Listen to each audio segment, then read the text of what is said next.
शासन में बैठा हूं, मुझे मालूम है इस प्रकार से रुपया इतनी तेजी से गिर नहीं सकता। अरे ये नेपाल का रुपया नहीं गिरता है, बांग्लादेश की करेंसी नहीं गिरती है, पाकिस्तान की करेंसी नहीं गिरती, श्रीलंका की करेंसी नहीं गिरती। क्या कारण है हिंदुस्तान का रुपया पतला होता जा रहा है? ఇక్కడ మోదీ గారు బల్లగుద్ది ఏం చెప్పాలనుకుంటున్నారంటే పాకిస్తాన్ యొక్క కరెన్సీ డ్రాప్ అవ్వట్లేదు, బంగ్లాదేశ్ యొక్క కరెన్సీ డ్రాప్ అవ్వట్లేదు, నేపాల్ యొక్క కరెన్సీ డ్రాప్ అవ్వట్లేదు, శ్రీలంక యొక్క కరెన్సీ కూడా డ్రాప్ అవ్వట్లేదు. అలాంటిది మన భారతదేశం యొక్క కరెన్సీ ఎందుకు డ్రాప్ అవుతుంది అని చెప్తున్నారు. మనం ఫస్ట్ డాలర్ యొక్క హిస్టరీ చూసుకుంటే ఒకసారి చూడండి, క్రమంగా డాలర్ యొక్క వాల్యూ ఎలా పెరిగిందో, ఇంకా స్పాన్ ఆఫ్ ఇయర్స్ ఎలా తగ్గాయో చూడండి ఒకసారి మీరు. 40 నుంచి 50కి రావడానికి 10 సంవత్సరాలు, 50 నుంచి 60 రావడానికి 4 సంవత్సరాలు, 60 నుంచి 70 రావడానికి 5 సంవత్సరాలు, 70 నుంచి 80 రావడానికి 4 సంవత్సరాలు, 80 నుంచి 90 రావడానికి కేవలం 3 సంవత్సరాలే పట్టింది. సో డాలర్ వాల్యూ అంత పెరగడానికి కారణం ఏంటి, మన ఇండియన్ రూపీ ఎంత దిగజారడానికి కారణం ఏంటి, ఈ వీడియోలో మనం తెలుసుకుందాం. సో మొదటి ముఖ్య కారణం వచ్చేసరికి ట్రేడ్ డెఫిషియెంట్. అసలు ఈ ట్రేడ్ డెఫిషియెంట్ అంటే ఏంటి మీకు సింపుల్గా చెప్తాను చూడండి. మనం ఏదైనా వస్తువులు అనేవి ఎక్కువ కొనడం, అమ్మడం తక్కువ. అంటే ఎక్కువ నువ్వు కొనిసావు, తక్కువ అమ్మేవు అంటే లాస్ ఎవరికి, నీకే కదా లాస్. సో అదే సేమ్ మన ఇండియా మీద చూసుకుంటే మన ఇండియా అనేది ఇంపోర్ట్ అనేది చాలా ఎక్కువ అయిందనమాట. Comparatively import is very very more. So అందుకే ట్రేడ్ డెఫిషియెంట్ అనే పదం అనేది ఇక్కడ వాడడం అనేది జరిగింది. సో సింపుల్గా మనం యూఎస్లో ఏదైనా వస్తువు కొనాలంటే కరెన్సీ అనేది డాలర్లో ఎక్స్చేంజ్ చేయాలి. సో ఎక్స్చేంజ్ చేసిన తర్వాత ఇంపోర్ట్ అవుతుంది. So RBI, reserve bank of India ఏం చేస్తుందంటే మన రూపీస్ ఉపయోగించి డాలర్స్ అనేవి కొనడం అనేది చేస్తుంది. సో ఈ డాలర్స్ వాడుకొని మనం ఇంపోర్ట్ చేస్తాం. సో మీకు ఒక విషయం తెలీదు, 2025 ఈ సంవత్సరంలో ఎంత ఇంపోర్ట్ అయిందో తెలుసా? అసలు $41.7 బిలియన్ వాల్యుబుల్ ప్రొడక్ట్స్ అనేవి మనం ఇంపోర్ట్ చేయడం అనేది జరిగింది. అంటే సుమారు 3.76 లక్షల కోట్లు. సో సడన్గా 3.76 లక్షల కోట్లు ఇంపోర్ట్ అంటే ఆశ్చర్యంగా ఉంటుంది కదా. సో దీనికి ఒక ముఖ్య కారణం చెప్తాను చూడండి. కంపారిటివ్లీ గోల్డ్ ఇంపోర్ట్ అనేది 2024 to 2025 2% పెరిగింది.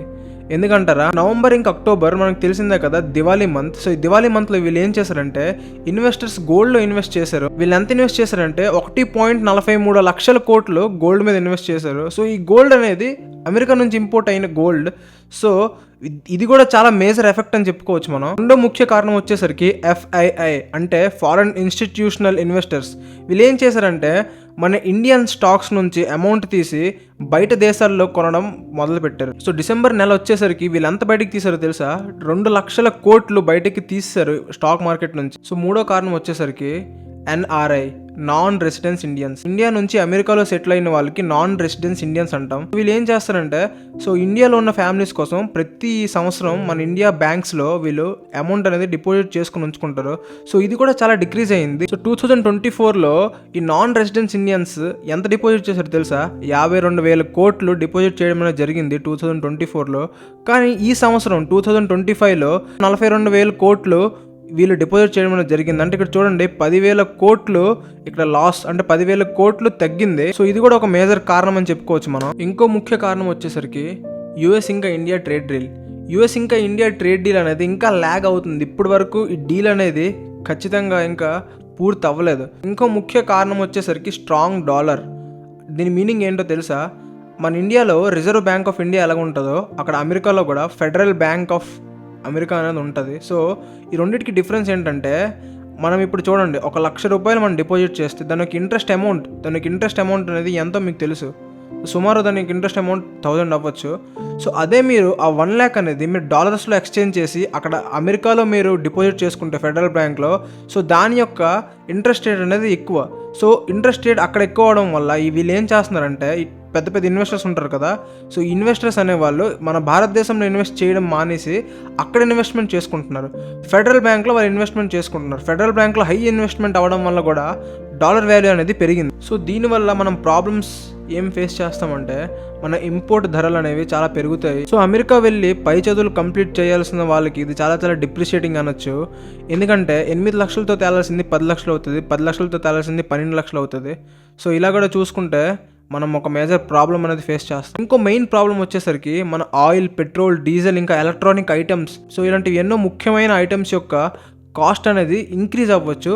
సో దీనికి సొల్యూషన్ ఏంటంటే మనమే సో మనం ఏం చేయాలంటే ఇండియన్ గూడ్స్ మీద మనం మ్యాక్సిమం డిపెండ్ అవ్వాలి comparative to American goods. So American products నేను తప్పు పట్టట్లేదు. నేను ఏం చెప్తున్నానంటే ఇప్పుడు సేమ్ వాల్యుబుల్ ప్రైస్లో రెండు వచ్చినప్పుడు మనం ఏం చేయాలంటే ఇండియన్ ప్రొడక్ట్ అనేది మనం తీసుకోవాలి. సో అలా తీసుకోవడం వల్ల మన ఇండియాలో ఉన్న ప్రొడక్ట్స్ వాల్యూ కూడా పెరుగుతుంది. సో బ్యాలెన్స్డ్, ఇది ఒక బ్యాలెన్స్డ్ వేలాగా ఉంటుంది. సో దీనివల్ల కూడా మన ఇండియన్ కరెన్సీ వాల్యూ అనేది పడిపోకుండా ఉంటుందని నేను అనుకుంటున్నాను.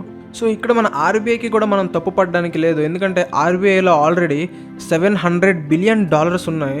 సో ఇది సుమారు 11 నెలల ఇంపోర్ట్ ఖర్చుల్ని భరిస్తుంది. $700 బిలియన్ అంటే ఆషామాషా కాదు, చాలా ఎక్కువ.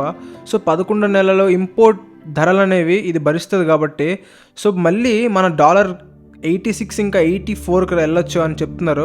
సో ఇది ఎంతవరకు కరెక్ట్ అవుతుందో మీరు కామెంట్ చేయండి, ఇది పాసిబుల్లా ఇంపాసిబుల్ అని. సో డాలర్ వాల్యూ 100కి రీచ్ అవుతుందా లేకపోతే మళ్ళీ 86కి వెళ్తుందా మీరు కామెంట్ చేసి చెప్పండి.